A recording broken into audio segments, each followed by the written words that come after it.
Mukunda Jewelers, first ever factory outlet opening soon in Jubilee Hills. స్వామికి సంబంధించిన కీర్తనలు వింటే గుర్తొచ్చేది శ్రీమాన్ తాళ్లపాక అన్నమాచార్యుల వారు. శ్రీవారికి అన్నమాచార్యుల వారికి అనుబంధం ఏంటో ముందుగా దాని గురించి సెలవివ్వండి. పరమ పవిత్రమైనటువంటి పుణ్యస్థలం తిరుమల క్షేత్రం.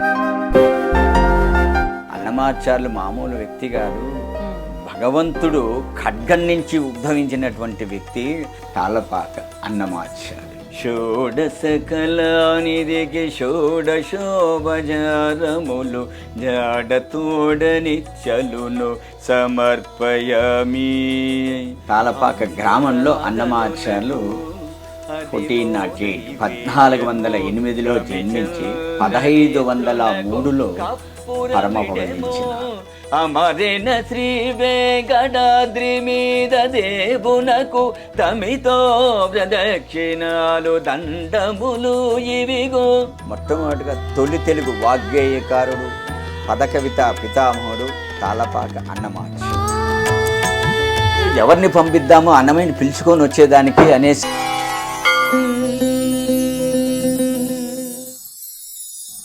నమస్కారం.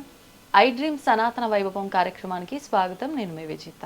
కలియుగ ప్రత్యక్ష దైవం వెంకటేశ్వర స్వామి. సాక్షాత్తు స్వామివారు వైకుంఠంలో ఉండడం కన్నా భక్తుల కోరికల మేరకు భక్తులని అనుగ్రహించడం కొరకు స్వామి మన తిరుమలలోనే కొలువై ఉన్నారు, మన భక్తులందరినీ దృష్టిలో పెట్టుకోనని చెప్పి పెద్దవాళ్ళు చెప్తూ ఉంటారు. అయితే అటువంటి తిరుమల వెంకటేశ్వర స్వామికి సేవలు చేస్తున్నారు అని అంటే అది ఎంతటి మహద్భాగ్యమో ఎంతటి పుణ్యమో అసలు మనం చెప్పక్కర్లేదు. అలా కొన్ని వంశాల వారు, కొన్ని తరాల వారు, కొంతమంది కుటుంబీకులు స్వామివారి సేవలో ఇప్పటికీ నిమగ్నమైపోయి తరతరాలుగా అవన్నీ కూడా కంటిన్యూ చేసుకుంటూ వస్తున్నారు. అటువంటి వాళ్ళని కనుక మనం తీసుకున్నట్లయితే ముఖ్యంగా మనకు గుర్తొచ్చేది స్వామివారికి సంబంధించిన కీర్తనలు, ఇలాంటివన్నీ కూడా తీసుకుంటే అన్నమాచార్యుల వారు గుర్తొస్తూ ఉంటారు. అయితే శ్రీమాన్ తాళ్లపాక అన్నమాచార్య వంశస్థులు వంశపారంపర్యంగా కొన్ని సేవలు స్వామివారికి చేస్తూ వస్తున్నారు. అందులో భాగంగా ఇప్పుడు అన్నమాచార్య వంశస్థులకు సంబంధించిన వారే మన ముందరున్నారు. వారే శ్రీమాన్ శ్రీ తాళ్లపాక స్వామి. ఇప్పుడు వారితో మాట్లాడి అసలు అన్నమయ్య కీర్తనల గురించి, వారు ప్రస్తుతం స్వామివారికి ఎలాంటి సేవలు చేస్తున్నారు, అలాంటివన్నీ కూడా అడిగి తెలుసుకుందాం. ఓం నమో వెంకటేశాయ స్వామిజీ. నమో వెంకటేశాయ.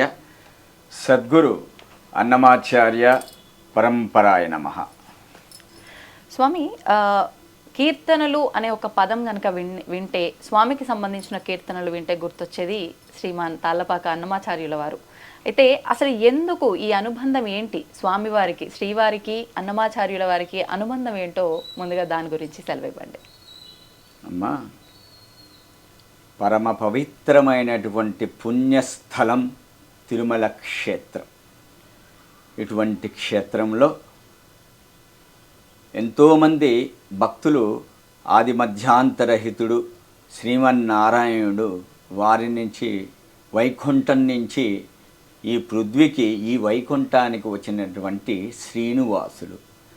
వీరి మీద అన్నమాచార్యులు, తిరుమల నంబి, అనంతాళ్వారు, పెరుగొండ వెంగమాంబ వంశస్థులు స్వామి దగ్గర ఎన్నో కైంకర్యాలు జరుగుతూ ఉన్నాయి.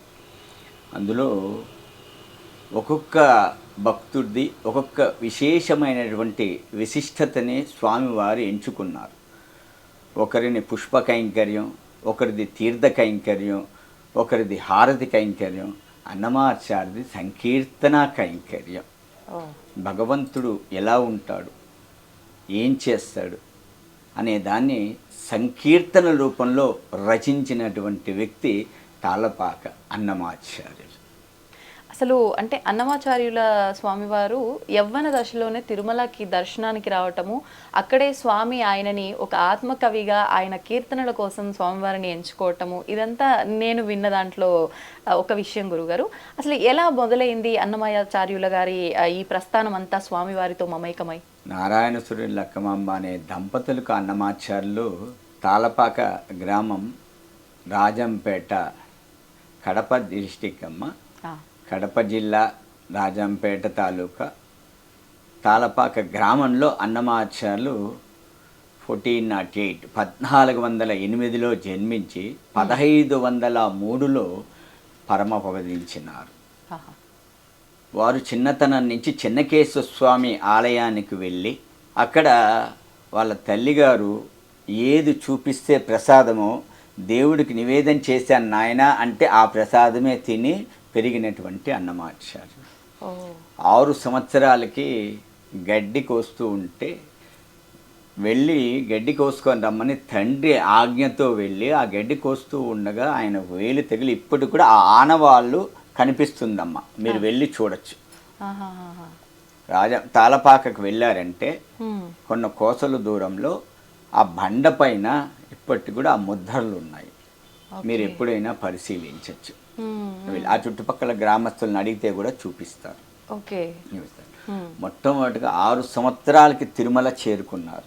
6 సంవత్సరాలు. 6 సంవత్సరాలు తర్వాత మళ్ళీ 12 సంవత్సరాలకి వెళ్ళి స్వామి అంటే ఏమిటి, ఈయన్ని ఎలా కీర్తించాలి, స్వామి మీద మనం ఏం రాయాలి అనేది భగవంతుని చూసిన తర్వాత అవగాహన చేసుకొని పల్లె పాటలు రాయడం మొదలుపెట్టాడు. పల్లె పాటలు, దాన్ని జానపద గీతాలు అంటారు. పల్లె అంటే ఒక గ్రామంలో పుట్టినటువంటి వ్యక్తి కాబట్టి భగవంతుని ఎలా అర్థం చేసుకోవాలో పల్లె వాళ్ళకి కొంతమందికి అవగాహన లేదు. అందుకనేసే భగవంతుడు ఇలా ఉంటాడు, ఈయన అనుగ్రహ ప్రసాదము ప్రతి ఒక్కటికి కావాలి, ఆయన నామాన్ని ఎలా కీర్తించాలని ప్రతి పల్లెకి వెళ్ళి స్వామి గురించి చెప్పేవారు. అప్పుడు పల్లె పాటలు ఎక్కువగా రాసి, అంటే దాన్ని జానపదాలు అంటారు. ఆ జానపదాలు రాసి అక్కడుండే భక్తులందరినీ ఏకీభవించి తిరుమలకి తీసుకొని వచ్చేటువంటి వ్యక్తి అన్నమాచార్యులు. అంటే స్వామివారి వర్ణనంతా పాట రూపంలో. పాట అన్నప్పుడు అది పాట కాదు, అప్పుడు ఆ పాటని జానపదాలు. జానపదాలు అంటే పల్లెలో ఉండే వాళ్ళకి డప్పులు వాయిస్తూ ఇది క్లాసికల్ పాడితే ఇష్టం ఉండదు, లైట్ మ్యూజిక్ పాడితే తెలియదు, ఏదో పాడుతున్నారు అనుకుంటుంది. జానపదాల్లో పాడినామనుక వాళ్ళకి అవగాహన అవుతుంది, పల్లె పాటల టైప్లో పాడినారంటే. అలా భక్తుల్ని స్వామి గురించి చెప్తూ జానపదాల్లోకి వచ్చి దాని తర్వాత భగవంతుని చూసి కైంకర్యం ఆరాధన చేస్తూ సంకీర్తనల్లోకి రూపుకొచ్చారు. మొట్టమొదటిగా తొలి తెలుగు వాగ్గేయకారుడు, పదకవిత పితామహుడు తాళపాక అన్నమాచార్యులు. అంటే ఆయన నుంచే ఆరంభమైంది ఇదంతా కూడా. అవునమ్మా, మొట్టమొదటిగా తెలుగులో ఒక సంకీర్తనాన్ని, ఒక పదాల్ని రాగం కట్టి దాన్ని అనువుగా కీర్తనగా పాడినటువంటి వ్యక్తి అన్నమాచార్యులే. దాని తర్వాత ఆ బాణీని పట్టుకొనేసి కర్ణాటకలో పురంధరదాసు, త్యాగరాజు వీళ్ళందరూ అవగాహన చేసుకొని కొన్ని కీర్తనలు రాయడం మొదలుపెట్టారు. అలా అంటే స్వామివారు మొదటగా రాసిన కీర్తన కానీ రచన కానీ ఏది అనేది ఏమైనా మనకు తెలుస్తుందా గురుగారు? మొట్టగా తిరుమల క్షేత్రం చేరిన తర్వాత ఆయన కొండ ప్రాంతాన్ని, ఆ కొండనంతా చూస్తూ అదిగో అల్లదిగో 10,000 శేషుల పడగలమయము అన్న కీర్తనతో ప్రారంభించారు. ఈ కీర్తన ఎందుకురా పాడినారంటే అన్నమాచార్యులు మెట్లెక్కుతూ ఆ కొండ ఎక్కడా అని భక్తుల్ని అడిగాడు, వాళ్ళతో పాటు వచ్చిన భక్తుల్ని. అదిగో ఆ కొండ కనిపిస్తూ ఉంది అంటే బంగారు శిఖరాల బహుబ్రహ్మమయము అనేది ఆ సంకీర్తనలో ఒక పదం వస్తుంది. అంటే అన్నమాచార్యులు చూసినప్పుడు ఆ కొండంతా ఎలాగా ఉంది అంటే 10,000 శేషులతో నిండి ఉంది. అది మనం అనుకుంటాం 7 పేర్లు ఉన్నాయి, శేషాద్రి, వృషభాద్రి, అంజనాద్రి, గరుడాద్రి, నారాయణాద్రి, వెంకటాద్రి అనేసి.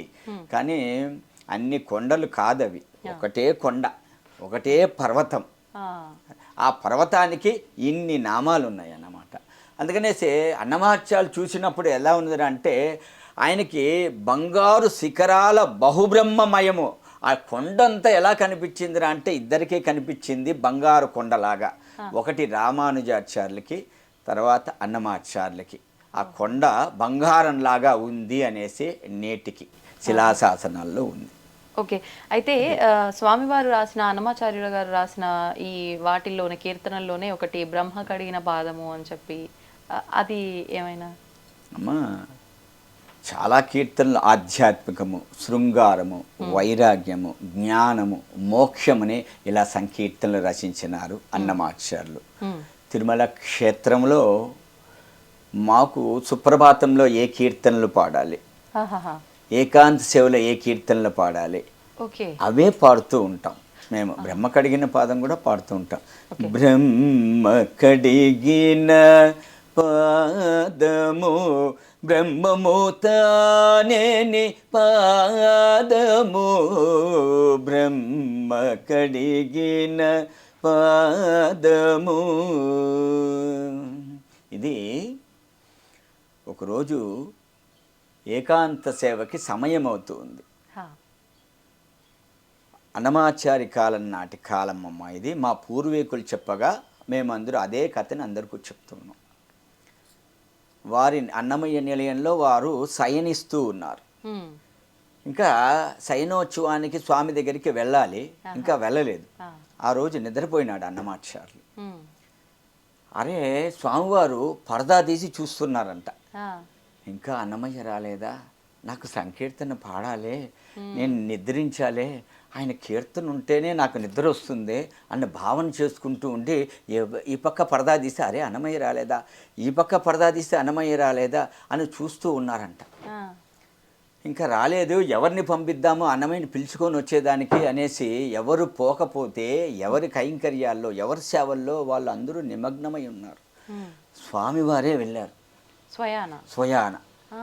ఇది స్వామివారే నేరుగా అన్నమయ్య దగ్గరికి వెళ్ళి అన్నమయ్య ఇంకా నిద్రపోతున్నావా, వచ్చి నాకు సంకీర్తన పాడితేనే నాకు ఏకాంత సేవ జరుగుతుంది అంటే అన్నమాచార్యులు టక్కన లేచి స్వామి నా ఇంటికి వచ్చేసారా, నా గృహానికి వచ్చేసారా, అయ్యో కూర్చోండి స్వామి, ఆసనం వేస్తున్నాను, క్షీరమిస్తాను. అన్నమయ్య నాకు అదేది వద్దు, నువ్వు వచ్చి సంకీర్తన పాడితే చాలు, రా, అయ్యో స్వామి ఇప్పుడే వచ్చేస్తున్నా అంటే స్వామివారు పరిగెత్తున్నాడంట. స్వామి పరిగెత్తు ఉంటే అయ్యో ఎంత పాపిని నేను, నా స్వామి నా ఇంటికి వస్తే కనీసం ఆసనం వేయలేదు, క్షీరమైనా ఇవ్వలేదు, కనీసం తీర్థమైనా నేను అడగకపోయినానే, ఎంత పాపిని, స్వామి వస్తున్నాననేసి అన్నమాచార్యులు పరిగెత్తున్నాడు అనమాట. స్వామి పరిగెత్తున్నాడు, అన్నమాచార్యులు పరిగెత్తున్నాడు. లోపలికి వెళ్ళేటప్పటికీ పెద్ద ఆయన కింద కూర్చునేశాడు. వెంకటేశ్వర స్వామి అన్నమయ్య అదేంటి స్వామి అలా కింద కూర్చునేశారంటే, అన్నమయ్య నువ్వు వస్తావు పోతావు, కూర్చుంటావు, లేస్తావు, తిరుగుతూ ఉంటావు, నేను ఉదయం నుంచి రాత్రి వరకు నిలబడుకొనే ఉండాలి, నాకు కాలు నొప్పి అయ్యిదా, నేను కూర్చోకూడదా అంటాడు. అదేంటి స్వామి, 4 యుగాల్లో నానా అవతారాలు ఎత్తిన పాదాలు, కొన్ని వేల మంది భక్తులు కొలిచినటువంటి పాదాలు, అరగంట సేపు అర్చకులు పాదసేవ చేసినటువంటి పాదాలు, బ్రహ్మదేవుడు కడిగినటువంటి పాదాలు. అవునా అన్నమయ్య, 4 యుగాల్లో నానావతారాలు ఎత్తిన పాదాల, కొన్ని వేల మంది భక్తులు కొలిచినటువంటి పాదాలు, ఓ అరగంట సేపు అర్చకులు పాదసేవ చేసినటువంటి పాదాల, ఓ బ్రహ్మదేవుడు కూడా కడిగాడా, అయితే ఇంతమంది భక్తులు కొలిచినటువంటి ఆ పాదాలని వర్ణించి ఒక కీర్తన రాయవా అన్నాడు. స్వామి మీకు ఏకాంత సేవకు సమయం అయిపోతుంది, మీకు వస్త్రం వేస్తారు, రా స్వామి పనుకుంటూ ఉంటే వినరయ్యా, ఈ భక్తులు వినరు, ఏరి కోరి పాదాల మీద కీర్తన పాడవయ్యా అంటే ఏకాంత సేవ సమయం ఏమవుతుందంటావే అంటారు. అయ్యో వద్దు స్వామి పాడతానని బ్రహ్మ కడిగిన పాదము బ్రహ్మము తానేని పాదము, బ్రహ్మ కడిగిన పాదము. ఈ కీర్తన అలా వచ్చిందమ్మా. ఓ బాబా ఎంత చక్కటి వివరణ గురుగారు, నిజంగా నాకైతే కళ్ళలోంచి నీళ్ళు వస్తున్నాయి.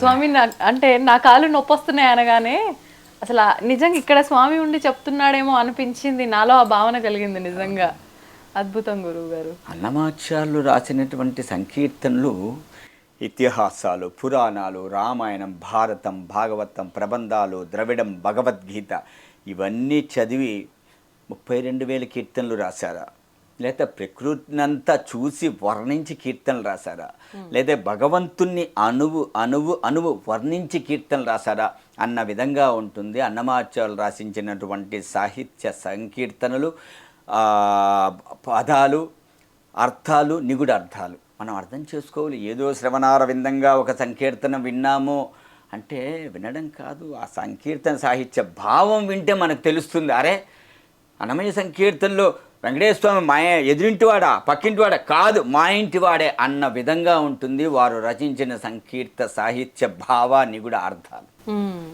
గురుగారు, ఇప్పుడు మీరు అన్నట్టుగా 32,000 కీర్తనలు అన్నమయ్య స్వామివారివి రాసినవి, వాళ్ళు రచించినవి, పాడినవి అన్నీ కూడా. అందులో ప్రత్యేకించి స్వామివారి గురించే ఇప్పుడు మీరు చెప్పిన ఈ బ్రహ్మ కడిగిన పాదం యొక్క వివరణ ఏ రకంగా ఇచ్చారు అంటే ఆ సిచ్యువేషన్కి తగ్గట్టుగా స్వామి కోసమే రాసినవి ఎన్ని ఉన్నాయి? అన్ని స్వామి కోసం రాసినవేనా? అన్ని భగవంతుడి అన్ని స్వామి శ్రీనివాసుడి కోసమే. 32,000 సంకీర్తనలు రచిస్తే అందులో మనకు 14,000 సంకీర్తనలే మనకు లభ్యమైనాయి. ఇవే ఆనిముత్యాలుగా దొరికినటువంటి సంకీర్తనలు ఆనిముత్యాలుగా శ్రవణారవిందంగా ఉంటూ ఇవే ఆహ్లాదకరంగా ఉంటే కాలగర్భంలో కలిసిపోయిన సంకీర్తనలు ఎలా ఉంటాయో ఊహించుకోవచ్చు. నిజంగానే. ఇప్పుడు ఈ దొరికిన 14,000 ఈ గ్రంథాలు తాళపత్రాల రూపంలో టీటీడీ ఆధ్వర్యంలోనే ఉన్నాయి అని. తాళపత్ర గ్రంథాల్లో అన్నమాచార్యులు లిఖించారు. సాలువ నరసింహరాయలు అని రాజు ఉండేవారు. వారు ఈ తాళపత్ర గ్రంథాల్లో ఉండేటివన్నీ ఎప్పుడైనా శిథిలావస్థకు వస్తే కాలక్రమేణా ఇదంతా పోతాయని రాగిరేకుల మీద చేసినటువంటి వ్యక్తి సాలువ నరసింహరాయలు. ఓహో, వారికి అన్నమయ్య గారికి సంబంధం ఏమైనా ఉందా? వారు రాజమ్మ. రాజు అంటే ఏ రాజ్యానికి అప్పట్లో ఎక్కడ ఆయన రాజుగా ఉండేవారు గురుగారు? ఇదే మన చంద్రగిరి నుంచి ఈ ప్రాంతానికంతా రాజుగా ఉండేవారు. అడిగారు, నువ్వు స్వామి మీదే రాస్తావా నా మీద రాయవా అన్నారు. నా నాలుక నారాయణ నామం వెంకటేశ నామం తప్ప ఇతర నరులని నా నాలిక పలకదు అన్నాడు. దానికి శిక్షార్హుడు అనేసి ఆయన్ని జైల్లో బంధించారు, చెరసాల్లో వేశారు. అప్పుడు సాలువ నరసింహరాయలకి అర్థమయ్యే రీతిలో భగవంతుడు సాక్షాత్కరించి ఆయనకి ఏ దండను విధించాలో ఆ దండను విధించిన తర్వాత తెలిసింది అన్నమాచార్యులు మామూలు వ్యక్తి కాదు, భగవంతుడు ఖడ్గం నుంచి ఉద్భవించినటువంటి వ్యక్తి. ఖడ్గం అంటే నందకం, నందకం నుంచి వచ్చినటువంటి వ్యక్తి. ఇతన్ని మనం గౌరవించాలి అనేసి చెరసాల నుంచి విడిపించి నువ్వు ఎవరి మీద రాస్తావో ఆ కీర్తనలు తాటాకుల మీద రాస్తావో నేను అన్ని దాని రాగిరేకుల మీద లిఖిస్తాను అని చెప్పి వారు అలా కొనసాగించారు. ఓహోహో, అంటే అలా కొనసాగించకపోతే ఇప్పుడు మనకు దొరికిన ఇవి కూడా ఉండుండేవి కాదేమో. కాదు నిజంగా. అంటే స్వామివారు ఆ రకంగా అవి కొనసాగడం కోసం ఒక రకంగా ఆయన రూపంలో ఇది స్వామివారే పంపించారు సాలువ నరసింహరాయలు. అంతే అంతే గురుగారు. ఇప్పుడు ప్రస్తుతం మీరు ఎన్నవ తరం గురుగారు అన్నమాచార్య వంశస్థులు? తాళపాక అన్నమాచార్యుల నుంచి నేను 12వ తర వారసుని. అన్నమాచార్యులు, పెద్ద తిరుమలాచార్యులు, చిన్న తిరుమలాచార్యులు, తిరువేంకటనాథాచార్యులు, అప్పలాచార్యులు, కోనప్పాచార్యులు, శేషాచార్యులు, రాఘవాచార్యులు, కృష్ణమాచార్యులు, అనంతాచార్యులు మా తాతగారు, శేషాచార్యులు మా అనంతాచార్యులు మా ముత్తాతగారు, శేషాచార్యులు మా తాతగారు, రామాచార్యులు మా తండ్రి గారు. నా పేరు తాళపాక స్వామి. 11 మంది పూర్వీకుళ్ళు పంచవచ్చ పరమాన్నాన్ని పుష్టాన్న భోజనంగా తిని తీపి కారం పులుపు వగరు చేదు నానా రుచులతో భోంచేసి ఆ ఎంగిలి తీర్థాన్ని పుచ్చుకొని ఈరోజు నేను స్వామి దగ్గర సంకీర్తన కైంకర్యం చేస్తున్నానమ్మా. వాళ్ళు ఇచ్చినటువంటి తీర్థ కైంకర్యమే. భగవంతుని ఎలా ఉంటాడు, భగవంతుడు ఎప్పుడు కూర్చుంటాడు, ఎప్పుడు లేస్తాడు, ఎప్పుడు తాయాలతో మాట్లాడతాడు, ఎప్పుడు భక్తులను అనుగ్రహిస్తాడు అన్న దాన్ని సంకీర్తన రూపంలో రచించినటువంటి వ్యక్తి అన్నమాచార్యులు. అందుకనేసే భగవంతుడికి ఏకాంశంలో ఏ కీర్తనలు పాడాలి, సుప్రభాతంలో ఏ కీర్తనలు పాడాలి, ఏ కీర్తనలు పాడితే భగవంతుడికి ఇష్టము. మనకు నచ్చే సంకీర్తనలు పాడకూడదు, భగవంతుడికి మెచ్చిన సంకీర్తనలు పాడాలి ఏకాంత సేవలో. గురుగారు, ఇప్పుడు మీరు ఏకాంత సేవకు సంబంధించిన ఆ విధానాలని ఆ కైంకర్యాలని మీరు ఆచరిస్తున్నారా ఆ వంశం వారీగా మీరు ఇప్పుడు? అవునమ్మా. అన్నమాచార్యుల నుంచి 3 కైంకర్యాలు సూర్యచంద్రులలో ఉన్నంత కాలం అన్నమయ్య కైంకర్యం తిరుమల క్షేత్రంలో ఉండాలి అనేసి ప్రపంచాలేని ఒక రాజు ఆది మధ్యాంతరహితుడు వెంకటేశ్వర స్వామి అనుగ్రహించి ఈరోజు ఆ కైంకర్యం మేమందరూ అన్నమాచార్యుల కాల నుంచి మా వంశస్థులు ఆ ఆచారాలని పాటిస్తూ మీ ముందు ఈరోజు కూర్చోవాలి. సంతోషం గురుగారు. గురుగారు, ఇప్పుడు ఏకాంత సేవలో మీరంటూ కొన్ని కీర్తనలు స్వామివారికి పాడుతూ ఉంటారు ఆ సమయంలో. కానీ అంటే ఫస్ట్ తరం నుంచి అన్నమాచార్య గారు పాడినప్పటి నుంచి మీరు ఇప్పుడు 12వ తరం అంటే ముందు తరాల వాళ్ళంతా ఒకటే రకమైన కీర్తనలు ఉంటూ ఉండేవా, లేదంటే మీరు స్వామికి ఇదైతే నచ్చుతుంది ఈ సందర్భంలో అన్నట్లుగా మీకు తోచింది మీరు కీర్తిస్తూ ఉంటారా? అవునమ్మా, మా పెదనాయన పాడింది నేను పాడలేను, మా చిన్నాయన పాడింది నేను పాడట్లేదు. వారికి ముందు తరాల వాళ్ళు ఎలా పాడినారో నాకు తెలియదు, ఏ కీర్తనలు ఆలపించారో ఏకాంత సేవలో సుప్రభాతంలో. నేను ఇప్పుడు పాడే కీర్తనలు కొన్ని ఉంటుంది ఏకాంత సేవలో. లోపల 1 గంటకి ఇప్పుడు ఏకాంత సేవ 2 గంటలకు అలా జరుగుతుందమ్మా. అంటే సబ్జెక్ట్ టు బి రష్, భక్తులకి దర్శనార్థం తర్వాత ఏకాంత సేవ జరుగుతుంది. స్వామికి శుద్ధి కైంకర్య ఆరాధన లోపల జరిగేటప్పుడు ఆయన్ని పొగుడుతూ పాడాలి, పొగుడుతూ పాడాలి. ఇది ఏ సమయంలో జరుగుతుంది పొగుడుతూ పాడేది? అక్కడ లోపల అదే భక్తుల దర్శనం అనంతరం లోపల స్వామివారికి పుష్పాలు నిర్మాల్యం చేస్తూ ఉంటారు, శుద్ధి కైంకర్యం చేస్తూ ఉంటారు. ఆ సమయంలో ఆయన్ని పొగుడుతూ పాడతారు. నువ్వు ఆరుడువయ్యా, సూర్యుడువయ్యా, ప్రపంచంలో లేని ఒక రాజువయ్యా అంటే, అవునా నేను రాజునా అని చెప్పి టక్కన లేచి నిలబడతాడు భగవంతుడు. అప్పుడు నీకు ఏమేమి షోడశోపచారాలు కైంకర్యం జరుగుతూ ఉంది అన్నప్పుడు, షోడశ కళానిధికి షోడశోపచారములు, షోడశ కళానిధికి షోడశోపచారములు, జాడతోడనిత్యలును సమర్పయమి, జాడతోడనిత్యలును సమర్పయమి. అలరో విశ్వాత్మకునకు ఆవాహనమిదే. నీ కీర్తనతో పాడుతూ ఉంటాను. అంటే ఇది పొగుడుతూ అంటే ఈయనకి నీ ఉదయం నుంచి నీకు షోడశోపచారాలతో ఆచార వ్యవహారాలు జరుగుతూ ఉంది కదా, అందుకని శుద్ధి కైంకర్యం జరుగుతూ ఉంది కాబట్టి ఏమేమి నీకు షోడశోపరాలు జరుగుతూ ఉంది అనేసి ఈ కీర్తన అన్నమాట. అదే అంటే ఏమేమి జరుగుతున్నాయి, ఆరాధన, నివేదన, అభిషేకము, అలంకరణ ప్రతి ఒక్కటి దాంట్లో వస్తుందని మా కీర్తన. పాడమంటారా పూర్తిగా? పాడండి గురువు. Okay okay. షోడశ కళానిధికి షోడశోపచారములు, జాడతోడనిత్యలును సమర్పయమి, జాడతోడనిత్యలును సమర్పయమి. అలరు విశ్వాత్మకునకు ఆవాహనమిదే, సర్వనిలయునకు ఆసనము నిమ్మినిదే, అలగగా జనకునకు అర్ఘ్యపాద్యాచమనాలు, జలదిశాయికి నిమజ్జనమిదే. షోడశ కళానిధికి షోడశోపచారములు, జాడతోడనిత్యలును సమర్పయమి, జాడతోడనిత్యలును సమర్పయమి. వరపీతాంబరునకు వస్త్రాలంకారమిదే, సరి శ్రీమంతునకు భూషణములివే, ధరణీధరునకు గంధ పుష్పధూపములు తిరమిదే, కోటి సూర్య తేజోనకు దీపము, అమృతమదనునకు అదివో నైవేద్యము, గమిచంద్రనేత్రునకు కప్పురవిడెము, అమరిన శ్రీ వెంకటాద్రి మీద దేవునకు తమితో ప్రదక్షిణాలు దండములు ఇవిగో. షోడశ కళానిధికి షోడశోపచారములు, జాడతోడనిత్యలును సమర్పయమి, జాడతోడనిత్యలును సమర్పయమి, సమర్పయమి, సమర్పయమి. అద్భుతం అద్భుతం గురువు గారు. నిజంగా ప్రతి నిత్యము పాడాల్సిందే ఖచ్చితంగా. ఈ కీర్తనే ఉంటుందా గురుగారు ప్రతి నిత్యము? ఇందులో కూడా మళ్ళీ ఏమన్నా మారుస్తూ ఉంటారు? మారుస్తూ ఉంటారు అంటే కీర్తనే మారుస్తూ ఉంటారా, పాడే రాగం మారుతూ ఉంటుంది? కీర్తన మారిందంటే రాగం మారిపోతుంది. ఇప్పుడు ఈ కీర్తనకు ఈ రాగంలోనే పాడాలి అనే విశేషం ఏమైనా ఉంటుందా గురుగారు? త్యాగరాజు గారు ఒక రాగాన్ని నిర్దేశించి ఒక కీర్తన రాస్తే అదే నేటికి అదే రాగంలోనే అదే సాహిత్యంలోనే అనే భావన చేసుకొని పాడుతూ ఉన్నారు మా. అదంతా క్లాసికల్ కర్ణాటక మ్యూజిక్ అని.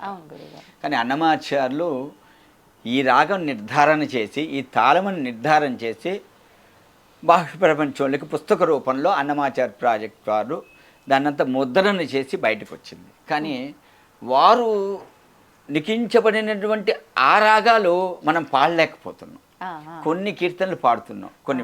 అందుకనేసే కళాకారులు సంగీత విద్వాంసులు ఈ కీర్తన ఇలా రాశారు, ఈ భావంతో రాశారు కాబట్టి దీనికి ఒక రాగ నిర్ధారణ చేసుకొని ఇలా పాడితే బాగుంటుంది అనుకొని అన్నమాచార్య ప్రాజెక్టు విద్వాంసులందరూ అలా ఊహించుకొని అలా కొత్త కొత్త రాగాలతో అన్నమాచార్య సంకీర్తనలు భావన చేసుకొని అలా ప్రచారం జరుగుతుంది. ఓకే ఓకే, సంతోషం గురుగారు. కానీ బాలకృష్ణ ప్రసాద్ గారు చాలా అద్భుతంగా సంకీర్తనలు బాణీలు కట్టి ఎన్నో క్యాసెట్ సీడీల రూపంలో రిలీజ్ అయినాయి. గురుగారు, మేము చూస్తున్నంత వరకు కూడా అంటే మా ముందర పెద్దవాళ్ళు, మా అమ్మమ్మ లేదంటే నానమ్మ, వాళ్ళు ఏం ఆచరిస్తున్నారో చూస్తూ మేము నేర్చుకుంటూ ఉంటాం. కొన్ని మాత్రం వాళ్ళు చెప్తే విని నేర్చుకుంటూ ఉంటాం. అంటే ఏదేమైనప్పటికీ మన పూర్వీకులు ఏది ఆచరిస్తున్నారో అది ఆచరిస్తూ ఉంటాము ఖచ్చితంగా. అలాగా ఇప్పుడు మీరు 12వ తరంలో ఉన్నారు. మీ ముందర తరాలు అనంటే మొదట మూలం వచ్చేసి అన్నమాచార్యుల వారు. అప్పటి నుంచి ఇప్పటికీ కంటిన్యూ అవుతున్న ఆచార వ్యవహారాలు సాంప్రదాయాలు ఏమైనా ఉన్నాయా, కొనసాగుతున్నవి ప్రస్తుతం కూడా? ఉన్నాయమ్మా. అన్నమాచార్యుల కాలం నుంచి సాంప్రదాయాలు వాళ్ళ విలువల్ని నేటికి కొనసాగిస్తున్నాము. ఎక్కడ ఆలయంలో కానీ సంసారంలో కానీ ఎక్కడైనా వాళ్ళ వంశస్థులు అందరూ ఒకే సాంప్రదాయాన్ని పాటిస్తూ ఉన్నారు. విశేషంగా ఇది ఖచ్చితంగా ఆచరించాల్సిన క్రతువే అనేది ఏదైనా చెప్పదలసింది ఏదైనా ఉందా గురుగారు? అటువంటిది ఏమిటో బ్రాహ్మణ సాంప్రదాయం రీతిలోనే ప్రతి ఒక్కటి జరుగుతూ ఉందమ్మా. ఆ దీంట్లో అన్నమాచార్యులు పెట్టిన సాంప్రదాయం అంటే మొట్టమొదటి సాంప్రదాయము అంటే ఏమిటంటే అన్నమయ్య సంకీర్తనలు తిరుమల క్షేత్రంలో ఆలపించడమే ఒక సాంప్రదాయం. అది వంశపార్య కైంకర్యంగా నేటికి వస్తుంది. అటువంటిది మొట్టమొదటిగా మేము పట్టుకొని ఆ కైంకర్యాన్ని విడవకుండా మా వంశస్థులు నేటికి 12వ తరం వారసులు నేను, మా అన్నగారు, మా తమ్ముడు మేము కొనసాగిస్తూనే ఉన్నాము ఆ ఆచారాలు వ్యవహారాలంతా. గురుగారు, ఇప్పుడు మనకు దొరికిన 14,000 కీర్తనల్లో ప్రస్తుతం అంటే మీ నాన్నగారు ఎన్ని కీర్తనలు స్వామి దగ్గర ఆలపించేవారు, అందులోంచి మీరు వారి నుంచి ఎన్ని నేర్చుకున్నారు, ప్రస్తుతం మీరు స్వామి దగ్గర మీరు పాడుతున్నారు? అమ్మ, అక్కడ సమయాన్ని బట్టి ఉంటుందమ్మా. ఏకాంత సేవలో సమయం తక్కువగా ఉంటుంది. అప్పుడు ఒక 4-5 కీర్తనలు స్వామిని శుద్ధి కైంకర్యం జరుగుతూ ఉండేటప్పుడు స్వామికి అప్పుడు ఆయన పొగుడుతూ పాడడం ఒక 2, 3, 4 కీర్తనలు. తర్వాత భోగ శ్రీనివాసమూర్తిని శయన మండపంలోకి చేసే ముందు ఒక మంచము, ఒక పరుపు, దాని మీద 2 దిండ్లు, ఒక వస్త్ర సమర్పణ, పుష్పాలు సమర్పణ చేసి భోగ శ్రీనివాసమూర్తిని అర్చకుస్వాముల వారు వేయించేపు చేస్తారు. తాళపాకాన్నమయ్య వంశస్థులు రాములు వారి మేడ అని ఉంటుంది. సన్నిధి, కులశేఖరపడి, శయన మండపము, రాములు వారి మేడ. రాములు వారి మేడలో కూర్చొని సంకీర్తనలు ఏకాంత సేవలో గానం చేస్తూ ఉంటారు. ఏకాంత సేవలో ఆయన పెట్టిన తర్వాత అర్చకుస్వాముల వాళ్ళు ఉయ్యాల లూపుతూ ఉంటారు. అప్పుడు లాలనుచును చేరులనలిరుగడల బాలగండవర గోపాల నిను చాల లాలి లాలి లాలి లాలి ఉదుట గోపల సరములొయ్యాలలోగా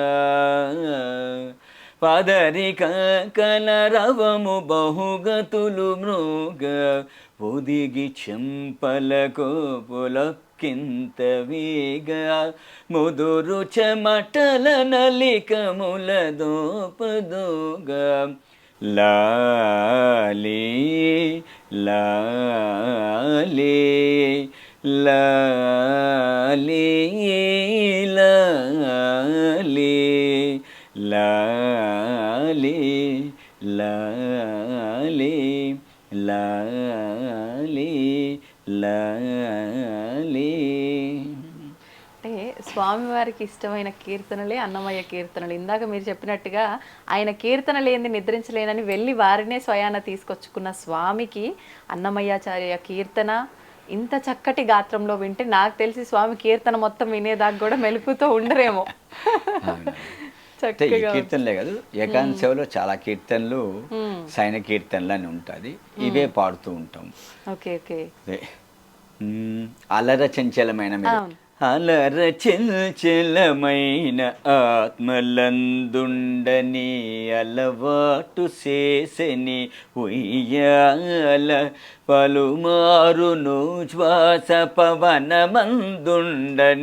భావం బుదిలిపని ఉయ్యాల ఉయ్యాల ఉయ్యాల ఉదయాస్త శైలంబులు నరగాబములైన ఉడుమండలము మోచె ఉయ్యాల అదన ఆకాశ పదమడ్డదూలంబైన అఖిలంబు నిండని ఉయ్యాల ఉయ్యాల ఉయ్యాల ఉయ్యాల ఉయ్యాల ఉయ్యాల ఉయ్యాల ఉయ్యాల ఉయ్యాల.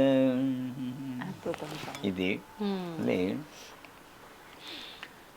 నిద్రించి పాల జల నిధి వలనే ఉద్దిక శ్రీరమణునికి ఒత్తరే పాదములు ఉయ్యాల జంపాల ఉయ్యాల జంపాల వేగుదాగ చిత్తగించి విద్యలెల్లనాదరించి బాగుగా కృపారసము పంచి పంచి వేగుదాగ చిత్తగించి విద్యలెల్లనాదరించి బాగుగా కృపారసము పంచి పంచి ఏ గతి పవలించెను ఎట్ల భోగిల్చెను ఏ గతి పవలించెను ఎట్ల భోగిల్చెను భోగేంద్ర రమణుని ఊచరే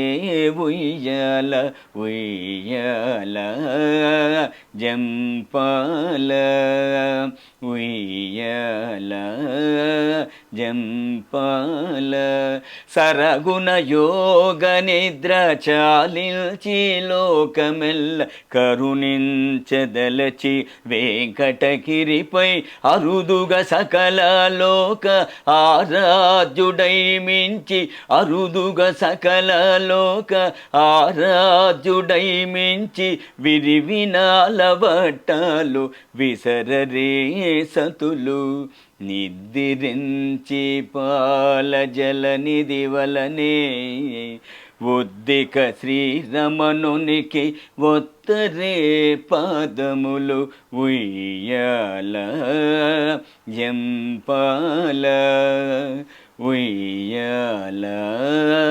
జంపాల ఉయ్యాల జంపాల.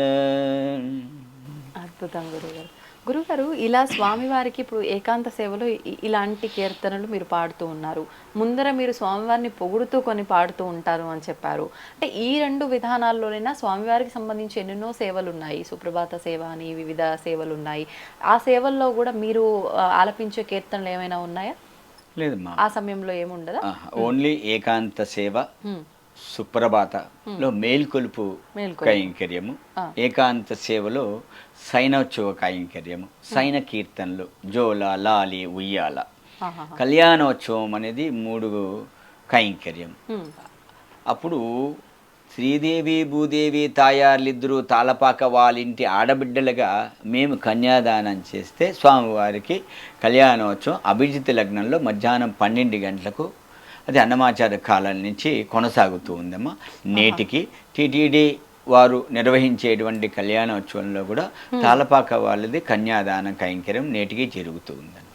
ఎందుకని గురుగారు దీని వెనకాల అన్నమాచార్యులే మొట్టమొదటిగా కళ్యాణోత్సవం ప్రారంభించారు కనుక ఎవరింట్లో ఆడబిడ్డలు ఉంటే వాళ్ళే కళ్యాణాన్ని చేయాలి కాబట్టి అన్నమాచార్యులే కళ్యాణోత్సవం ప్రారంభించారు కాబట్టి వారి చేతుల మీదుగానే కళ్యాణోత్సవం జరుగుతుంది. ఓకే ఓకే గురుగారు, స్వామివారికి సంబంధించి ఎన్నెన్నో కీర్తనలు ఉన్నా కూడా సుప్రభాతానికి సంబంధించిన ఆ కీర్తనలు ఆ పాటలు అని అంటే ఎంతో మంది భక్తులు ఇష్టపడుతూ ఉంటారు. దానికి సంబంధించిన కీర్తన ఏదైనా పాడతారు? కొండల్లో నెలకొన్న చాలా బాహ్య ప్రపంచంలో అందరికీ నాలుగు మీద నడయాడే కీర్తన. అవును. కొండలలో నెలకొన్న కోనేటి రాయడువాడు కొండలంత వారములు గోపెడువాడు.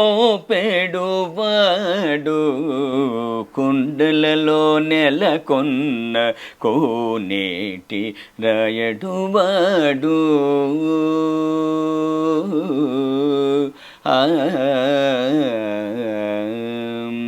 కుమ్మరదాసుడైన కురుబరతి నంబి ఇమ్మన్న వరములెల్ల ఇచ్చినవాడు.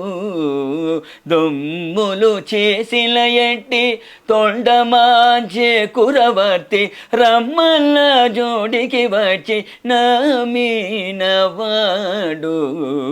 కొండలలో నెలకొన్న కోనేటి రాయడువాడు.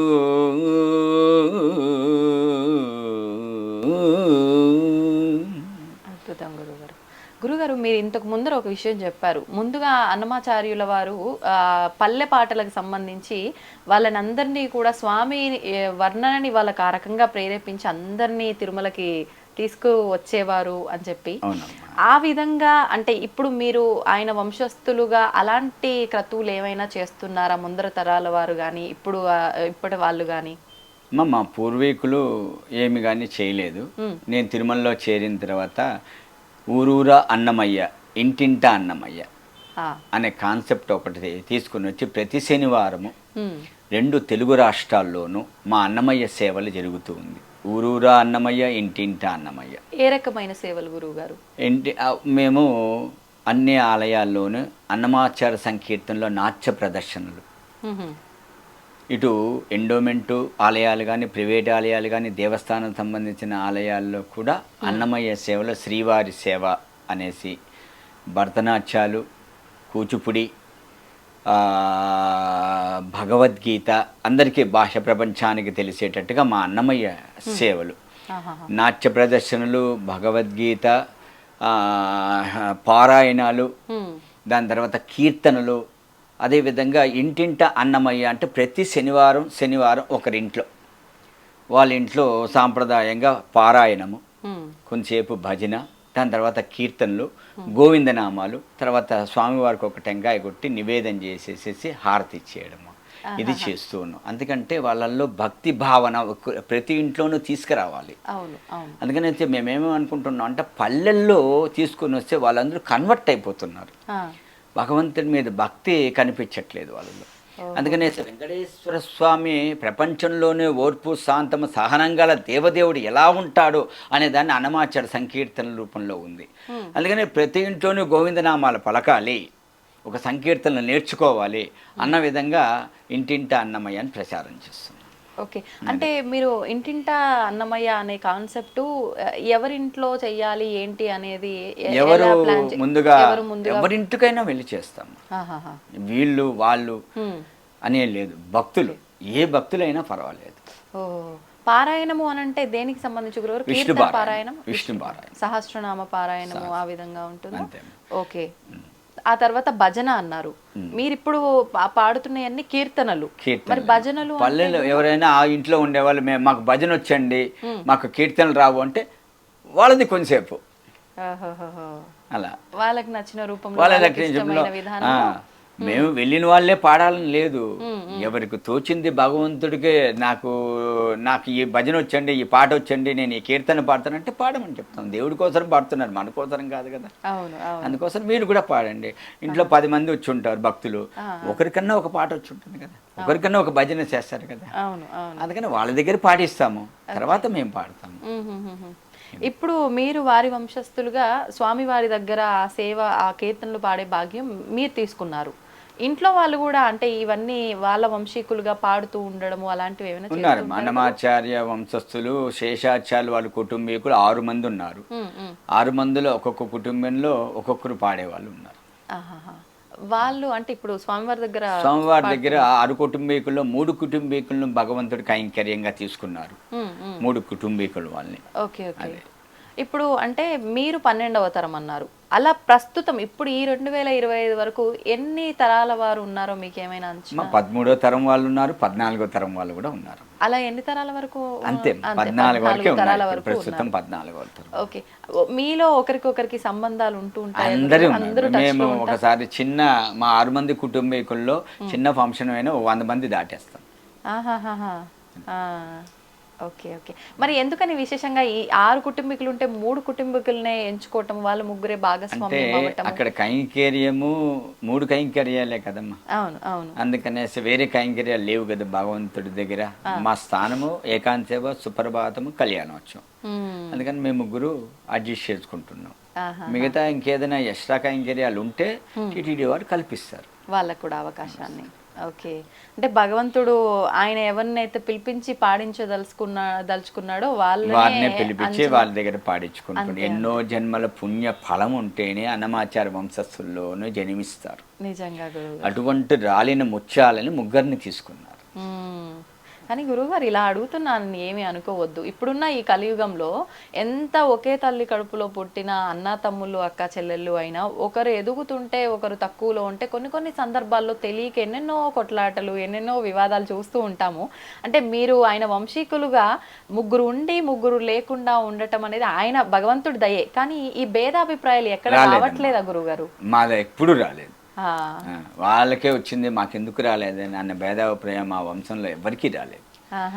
భగవంతుడు వీళ్ళని మెచ్చాడు, కైంకర్యాన్ని తీసుకున్నారు, మనల్ని దూరంగా పెట్టారు అన్న భావన చేసుకున్నారే తప్ప మాకెందుకు ఇవ్వలేదు అనే టీటీడీని ప్రశ్నించలేదు, భగవంతుని ప్రశ్నించలేదు. Okay okay.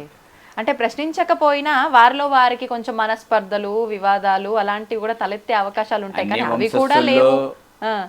ఉంటుందేమో కానీ మా వంశస్థుల్లో లేదు. Okay okay. ఇంకా వంశ వృక్షం అలా మొదలైంది. ఆ మూలం ఇలాంటి గొడవలు ఏవీ లేకుండా స్వామికి ఎవరికి అవకాశం వస్తే వాళ్ళు సేవ చేసుకునేటట్టు. మా నాన్నగారు కైంకర్యం చేయలేదమ్మా. చేయలేదా గురువుగారు? మా చిన్న ఆయన, మా పెద్దనాయన. Okay okay. మా నాన్నగారు టీచర్ వృత్తిలో ఉన్నారు. అంటే ఆయనకు అవకాశం రాలేదా? వారికి వద్దనుకున్నారు, నాకు సంగీతం రాదు, నేను చేయను అని తప్పుకునేసారు. సంగీతం రాలేదు అంటే గాత్రం ఉండాలా, నేర్చుకునే అవకాశం లేకపోవడం? మాకు గాత్రం ఉండాలి, నేర్చుకోవాలి, సాధన చేయాలి. Okay okay. గురుగారు ఇప్పుడు అంటే మీరున్నారు, మీ నాన్నగారికి లేకుండా మీ చిన్నాన్నగారికి ఉంది, తర్వాత మీకుంది. అంటే వాళ్ళకున్న ఏమంటారు గాత్రాన్ని దాన్ని వాళ్ళు ప్రమోట్ చేసుకోవడం అంటే మా తాతగారు తమ్ముడు ఉండేవారమ్మా. మొట్టమొదటిగా 40 ఏళ్ళకే మా చిన్న తాతగారు రాఘవాచార్యులు కాలం అయిపోయినారు. 40 ఇయర్స్కే అన్మ్యారీడ్. Okay okay. ఆయన ఇంకా శేషాచార్యుల కుటుంబీకు ఆయన ఒక్కడే కైంకర్యం చేస్తా ఉంటే ఈ చలికాలంలో చేయలేక ఆయన పెద్ద కొడుకు అయినటువంటి అనంతాచార్యులు మా పెదనాయన గారిని తీసుకున్నారు. ఆయన ఒక్కడే చేస్తుండగానే నాకు ఒక సహాయం కావాలంటే మా చిన్న ఆయన్ని, లాస్ట్ అతను, మేము 5వ కుటుంబం మాది, మా చిన్న ఆయన 6వ కుటుంబం, ఆయన్ని తీసుకున్నారు. వాళ్ళిద్దరే కైంకర్యం చేస్తూ వచ్చారు. మొదటి ఆయన, చివరి ఆయన స్వామి దగ్గర కైంకర్యం, 2వ ఆయన, 4వ ఆయన కంపౌండర్లు, 3వ ఆయన, 5వ ఆయన టీచర్లు, గవర్నమెంట్ టీచర్లు. మా నాన్నగారు టీచర్. Okay okay. అంటే ఇప్పుడు ఒక ఎగ్జామ్ క్వాలిఫికేషన్ని బట్టి ఒకదానికి అర్హత ఎలా ఉంటుందో ఇప్పుడు ఇంతమంది కుటుంబీకుల్లో మీకు ఆ గాత్రం ఉండొచ్చు, సంగీతం పైన మీకు పరిజ్ఞానం ఉండొచ్చు, మీ పెదనాన్నగారింట్లోనో చిన్నాన్నగారింట్లోనో ఇంకొకరికి ఎవరికైనా ఉండొచ్చు. ఇద్దరిలో ఒకరిని తీసుకోవాలి అనే ఒక ఆ ప్రస్తావన వస్తే కనుక అది ఏమైనా టీటీడీ వాళ్ళు దానికి పరీక్ష పెట్టడం జరుగుతుంది. అధికారులు ఇంటర్వ్యూలు చేసి ఎవరు అర్హులు అని నిర్ణయాన్ని తీసుకుంటారు. Okay okay.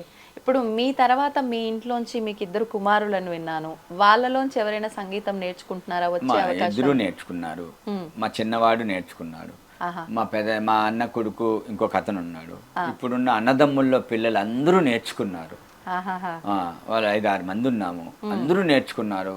మా తర్వాత జనరేషన్ భగవంతుడు ఎవరిని తీసుకుంటారో ఆయన ఇష్టం. అందరూ అంటే ఇప్పుడు ఎంతమంది ఉన్నారు గురుగారు ఈ పిల్లలు, మీ అబ్బాయిలు ఇంకా మీ 10 మంది దాకా పైన ఉన్నారమ్మా. వాళ్ళని ఎవరిని తీసుకుంటారు? ఇప్పుడు క్లిష్టమైన పరిస్థితి అయితే అందరికీ అవగాహన ఉంది, అందరికీ గాత్రం. అవును. ఆహాహా. అయితే క్లిష్ట అంటే ఒకటి 5 మంది పాడేవాళ్ళు ఉన్నారమ్మా. 5 మంది పాడే వాళ్ళు ఉన్నారు. Okay okay. అంటే ఇంకా మనం అసలు అంచనా కూడా వేయలేం.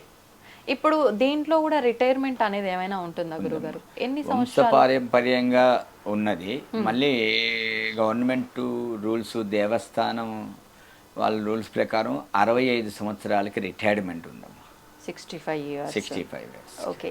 స్టార్టింగ్ వయసు ఎంత గురుగారు? 40 ఏళ్ళు లోపల ఉండాలి. 40 లోపు ఉండాలి. 60 అంటే దాదాపు ఒక 25 నుంచి 30 సంవత్సరాలు స్వామి దగ్గర సేవ చేసుకునే భాగ్యం అయితే ఉంది. ఇప్పుడు మీరు ఎన్ని సంవత్సరాలు అవుతుంది గురుగారు? అమ్మ నేను 88లో జాయిన్ అయ్యానమ్మా. అప్పుడు మిరాసి కాలం. మిరాసి కాలం. Okay okay. మిరాసి అప్పుడు వంతు అంటారు దాన్ని. వంతు ఒక్కొక్క సంవత్సరం ఒక్కొక్కరు అనమాట. ఓహోహో. దాని తర్వాత 2003లో ఫస్ట్ 88లో జాయిన్ అయ్యి 2 సంవత్సరాలకు దిగేశాను. 94లో మళ్ళీ వెళ్ళాను నేను. మళ్ళీ 2 సంవత్సరాలు చేస్తే దిగేశాను. దాని తర్వాత 2003లో మాకంతా ఇంటర్వ్యూలు పెట్టి మొట్టమొదటిగా నన్ను సెలెక్ట్ చేసి నేను వెళ్ళాను. మళ్ళీ మా అన్నగారు వచ్చారు, మళ్ళీ మా తమ్ముడు గారు వచ్చారు. ఇప్పుడు ముగ్గురు స్వామి దగ్గర కైంకర్యం చేస్తున్నాం. 65కి రిటైర్మెంట్. నాకు ఇంకొక 6 సంవత్సరాలు. Okay okay okay. సంతోషం. ఎందుకని గురుగారు అప్పుడులో అంటే అట్లా సంవత్సరం ఒకరు అట్లా ఎందుకని ఉండేది? అప్పుడు మిరాసి కాలం అన్నమాట. మిరాసి రద్దు అయిపోయిందమ్మా. రద్దు అయిపోయిన తర్వాత వాళ్ళని అంతా పర్మనెంట్గా ఎంప్లాయీస్గా స్వీకరించారు. కోర్టు అలా అనుమతి ఇచ్చేసింది. Okay okay. అందుకని కోర్టు 2 పోస్టులే ఇచ్చింది తాళపాక వాళ్ళకి. వీళ్ళకి కైంకర్యం 2 పోస్టులు సరిపోతుందని.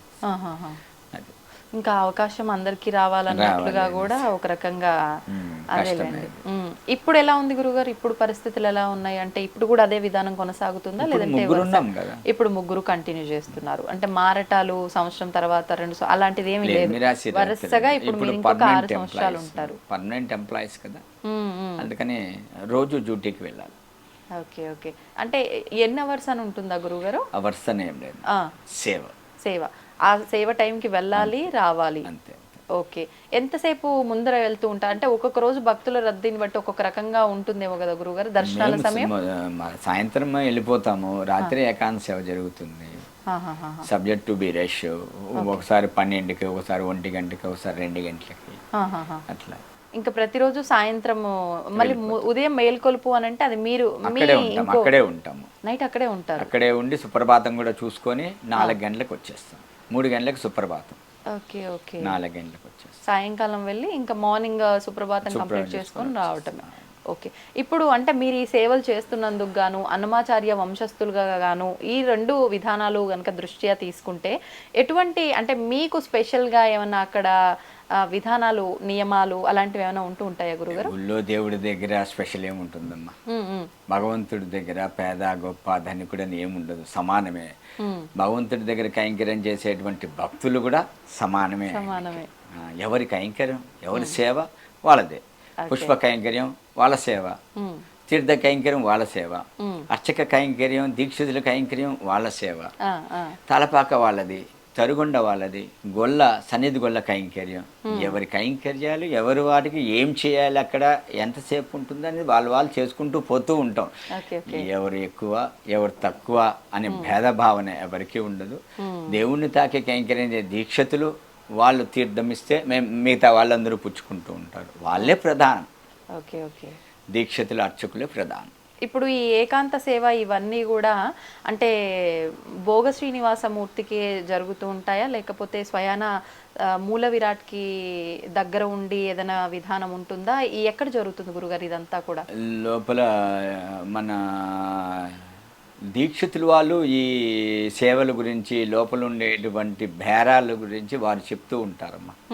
అది మీరు ఒకసారి గమనించండి. ఎవరెవరికి బయటికి చెప్పకూడదు గురువు, వాళ్ళు చెప్పాలి. Okay okay. లోపల సన్నిధిలో జరిగే కైంకర్యం అంతా వాళ్ళ అధీనంలో ఉంటుంది, వారు చెప్తే బాగుంటుంది. Okay okay.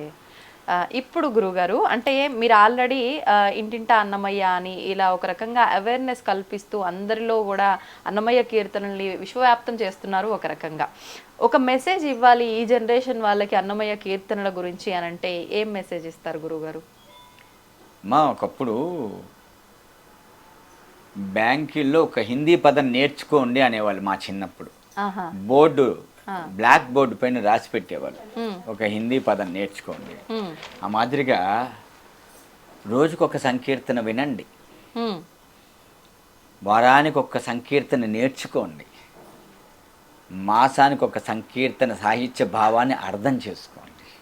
అప్పుడు భగవంతుడు అంటే ఏంటి అని తెలుస్తుంది. ఆయన సంకీర్తన బాహ్యం అంటే ఏంటి, భావం అంటే ఏంటి, అర్థం అంటే ఏంటి, నిగుడర్థాలంతా ఆ సంకీర్తనలో ఉంటుంది. ఎవ్వరెవ్వరివాడు ఈ జీవుడు, ఎవ్వరికి ఏమౌను ఈ జీవుడు, ఎవ్వరికి ఏమౌను ఈ జీవుడు, ఎందరికి కొడుకుగాడి జీవుడు, వెనుక ఎందరికి తోబుట్టుడి జీవుడు, ఎందరిని భ్రమయిల్చడి జీవుడు, దుఃఖమెందరిని గ్రావింపడి జీవుడు, ఈ జీవుడు ఈ జీవుడు, ఎవ్వరెవ్వరివాడు ఈ జీవుడు, ఎవ్వరికి ఏమౌను ఈ జీవుడు, ఎక్కడెక్కడ తిరగడి జీవుడు, వెనుక ఎక్కడు తన జన్మమీ జీవుడు, ఏకడి చుట్టము ఈ జీవుడు, డెప్పుడెక్కడికి ఏగేను ఈ జీవుడు, ఈ జీవుడు ఈ జీవుడు, ఎవ్వరెవ్వరివాడు ఈ జీవుడు, ఎవ్వరికి ఏమౌను ఈ జీవుడు, ఎవ్వరికి ఏమౌను ఈ జీవుడు, ఎవ్వరికి ఏమౌను ఈ జీవుడు. అంటే ఎవరికి ఎవరు ఏమి కారణ ఏంటి గురుగారు ఈ కీర్తనకు అర్థం ఏమైనా? ఎవరికి ఎవరు బంధుత్వం అనేది ఈ జీవనంలో మనిషి పెట్టుకోవద్దండి. ప్రతిదానికి నేను ఒకడున్నాను, నన్ను అర్థం చేసుకుంటే మీ జీవిత విధానం అంటే ఏంటి అని తెలుస్తుంది అని అన్నమాచార్య సంకీర్తన భావ తాత్పర్య రహస్యం అమ్మా. Okay okay. కానీ గురువుగారు వింటూ ఉంటే చాలా వినసొంపుగా అనిపిస్తుంది, నిజంగా అసలు అలా వినాలనే అనిపిస్తుంటుంది ఎంతసేపు పాడినా. ఇంతవరకే మాకు తెలుసు, కానీ దానిలో ఉన్న అర్థాన్ని మేము తెలుసుకోగలిగే అంత జ్ఞానం మా దగ్గర లేదు అని మా ఆలోచన. విన్నంత మాత్రాన అవన్నీ మాకు స్వామి గురించి ఎలా అర్థమవుతాయి అంటారు గురువుగారు? ఒకసారి వింటే రాదమ్మా, ఆ కీర్తనని 10 సార్లు వినాలి. ఓకే. వినితే అప్పుడు మనకు ఆ సంకీర్తన భావం ఏంటి అని అర్థమవుతుంది. భావం అర్థమైనప్పుడు దాంట్లో ఉండే అర్థాలు, నానా అర్థాలు ఏంటి అని మనం తెలుసుకోగలుగుతాం. ఒకసారి వింటే శ్రవణారవిందంగా కీర్తన వింటాం, రాగం బాగుంది అనుకొని వింటాము. కానీ 10 సార్లు వింటే దాని భావం అర్థమవుతుంది. అన్నమాచార్యులు ఎందుకు ఈ కీర్తన ఎప్పుడు ఎక్కడ ఎలా రాశాడు, స్వామి కూర్చో ఉంటే రాశాడా, నిలబడుకో ఉంటే రాశాడా, స్వామి ప్రయాణం అవుతూ ఉంటే రాశాడా, స్వామి భుజిస్తూ ఉంటే రాశాడా, తాయాలతో మాట్లాడుతూ ఉంటే ఈ కీర్తన రాశాడా అన్న విధానం 10 సార్లు వింటే అర్థమవుతుంది ఏ కీర్తనైనా. గురుగారు, ఇప్పుడు మీరు ఆల్రెడీ కొన్ని కార్యక్రమాలు అయితే చేపడుతున్నారు, ఇంకా ఫ్యూచర్లో ఇది చెయ్యాలనుకుంటున్నాము, ఇది చేస్తే ఇలా ఒక మంచి మెసేజ్ వెళ్తుంది అనే ఆలోచనలు ఏమైనా ఉన్నాయండి? ఉన్నాయమ్మా.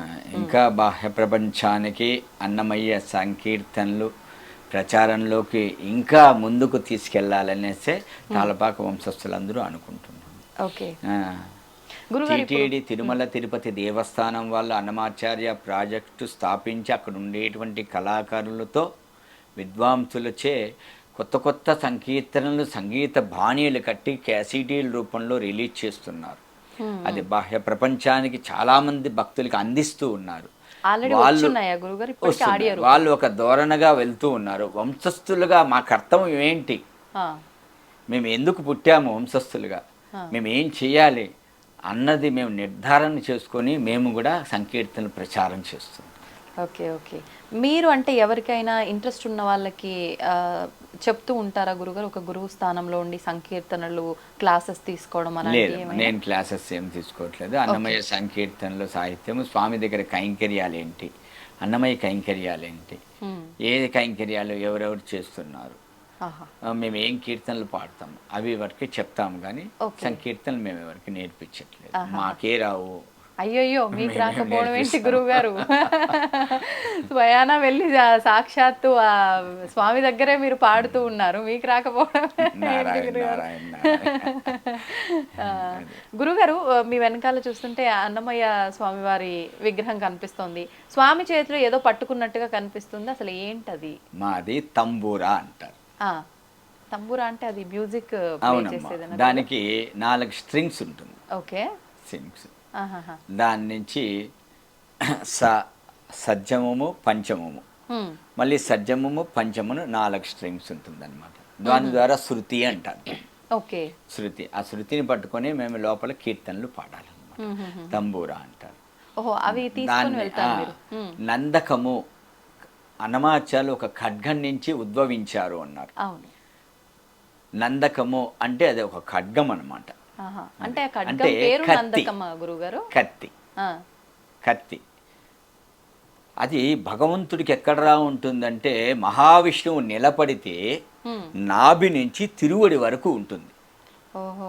నాభి నుంచి తిరువడి వరకు ఉంటుంది. నాభి ఎక్కడరా ఉంటుందంటే గగనం పైన ఉంటుంది. తిరువడి భూమికి 6 అడుగుల ఎత్తులో ఉంటుంది. అప్పుడు ఖడ్గం ఎంత పెద్దది ఉంటుందో మీరు ఆలోచించండి. అటువంటి ఖడ్గాన్ని నందకం అంటారు, వారి దగ్గర ఉండేదాన్ని. ఆ చాకు రాజులు వాడే ఖడ్గానికి ఒక పక్కనే పదును ఉంటుంది.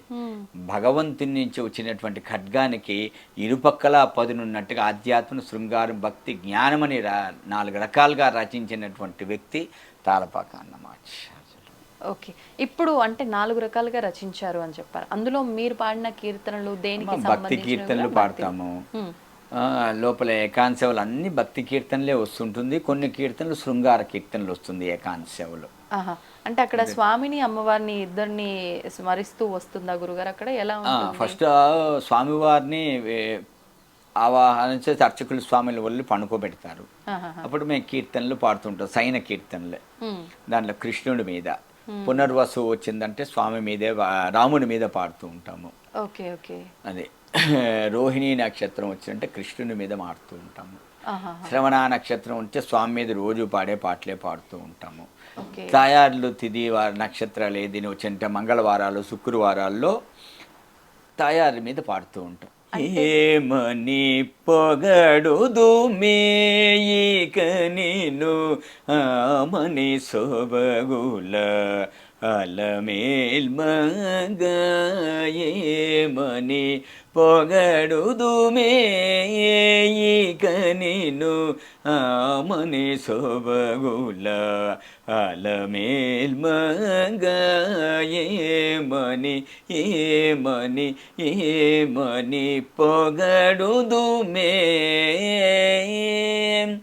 తిరు తిరు జవరాల తిత్తి తిత్తి, తిరు తిరు జవరాల తిత్తి తిత్తి, ఈ తరళమైన నీ తారహార మధురే, తిరు తిరు జవరాల తిత్తి తిత్తి, జమ జక్క జం జం జనకీ నాని ప్రకటప్పు మురవొబ్బే బల బల సకల బదిగి సరసబు కొమ్మ నీ మొక సిరి మురిసేన చింబుల మురిపెముల, తిరు తిరు జవరాల తిత్తి తిత్తి తిత్తి తిత్తి తిత్తి. అమ్మమ్మ ఏమమ్మ అలమేల్ మంగ నాచారమ్మ తమిళట అని ఈ కీర్తన. అదే కంటి శుక్రవారము గడియలేదింట అంటి అలమేలు మంగ అండనుండే స్వామిని కంటి. అంటే విశేషాన్ని బట్టి ఒక్కొక్కటి ఒక్కొక్క రకంగా పాడుతూ ఉంటారు. గురుగారు మీరు ఇందాకే అంటే స్టార్టింగ్లోనే ఒక విషయం చెప్పారు, మనకు నచ్చినవి కాదు, స్వామికి నచ్చినవే పాడాలి, కీర్తించాలి ఆ సమయాన్ని బట్టి అని చెప్పి మీరు ఇప్పుడు చెప్పారు. నక్షత్రాలను బట్టి, వారాలను బట్టి కూడా విశేషాలను బట్టి స్తుతిస్తూ ఉంటాం కీర్తనలు అని. కానీ మనకంటూ ఒకటి నచ్చింది ఏదో ఒకటి ఉంటుంది, వాళ్ళ కోసం అవి నచ్చినవి పాడినప్పటికీ. మీకు నచ్చింది ఏదైనా ఉందా కీర్తన? ఉందమ్మా. అది ఒక్కసారి. హరి నీవే సర్వాత్మకుడవు, హరి నీవే సర్వాత్మకుడవు, ఇరవగువావనమీయగదే, హరి నీవే సర్వాత్మకుడవు.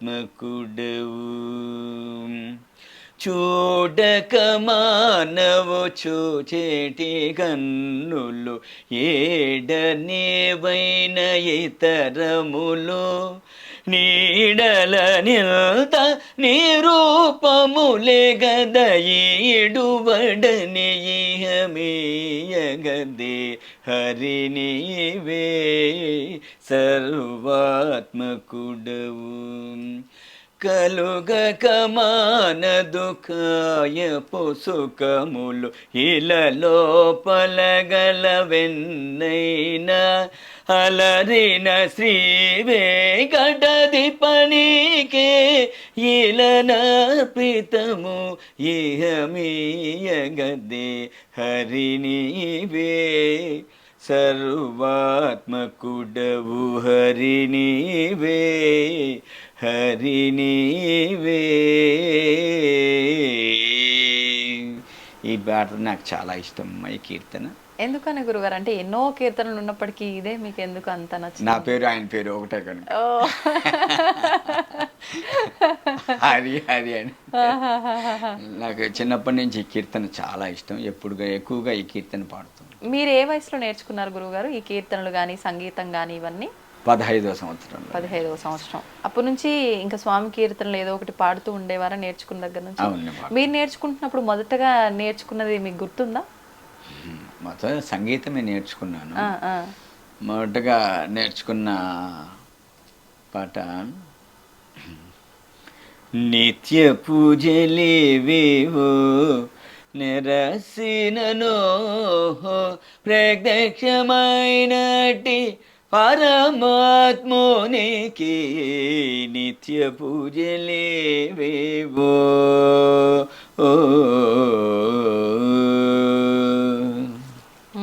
ఇది మొదటగా నేర్చుకున్నారు. ఓకే ఓకే, అద్భుతం గురుగారు. అయితే ఇప్పుడు కొన్ని కీర్తనలు ఇంకా విశేషమైనవి, భక్తుల మనసును తాకే కీర్తనలు కూడా ఇంకా కొన్ని ఉంటూ ఉంటాయి గురుగారు. అలాంటివి ఏవైనా 1-2 మా అందరి కోసం పాడి వినిపించండి. పల్లెల్లో వెళ్ళి అన్నమాచార్యులు భగవంతునికి దగ్గర చేర్పించాలనేసి వేడుకొందామా వేడుకొందామా వెంకటగిరి వెంకటేశ్వరుని వేడుకొందామా అని భజన దీంట్లో పిలిచికెళ్తాడనమాట. ఈయన ఒక చెట్టు దగ్గర కూర్చొని పాడుతూ ఉంటాడు. వేడుకొందామని చుట్టుపక్కల ఉండే వాళ్ళందరూ అవును కూడా మనం కూడా వేడుకొందాంలే రండి అని చెప్పేసి ఈయన పాడుకుంటూ ముందు పోతే వెనకాల భక్తులందరూ మనం కూడా వేడుకుంటామని తప్పట్లు తట్టుకుంటూ వాళ్ళు కూడా ముందుకెళ్ళిపోతూ ఉంటారు. అలా గుడిలోకి పిలుచుకొని వెళ్ళిపోతాడు వాళ్ళందరినీ. గుడిలో పిలుచుకొని కూర్చోబెట్టేసి ఈ కీర్తనలు అన్ని పాడి చేస్తుంటాడు, భజన సంప్రదాయాలన్నీ. అట్లా పాట వినగానే భక్తి పారవశ్యంతో భక్తులందరికీ అలా వచ్చేస్తుంది, అవలీలగా వెళ్ళిపోతూ ఉంటారు అనమాట. అది సాంప్రదాయం మొట్టమొదటిగా ప్రారంభించిన వ్యక్తి అన్నమాచార్యులు, భజన సంప్రదాయం. ఇప్పుడు ఈ కీర్తనల్లో అన్ని రకాల కీర్తనలు ఉన్నాయన్నారు. ఆధ్యాత్మికానికి సంబంధించి, ఆధ్యాత్మిక శృంగారము, వైరాగ్యము, జ్ఞానము, భక్తి, మోక్షము. అలగటం అనేది ఆడవాళ్లకు సహజం. అలాగే దేవతలందరూ కూడా అలిగేవాళ్ళు, స్వామి అంటే వాళ్ళని బ్రతిమిలాడేవాళ్ళు, ఇలా కొన్ని సామాన్య మానవులు మాట్లాడుతూ ఉంటారు. వాటికి సంబంధించిన ఏమైనా కీర్తనలు ఉన్నాయా గురువు?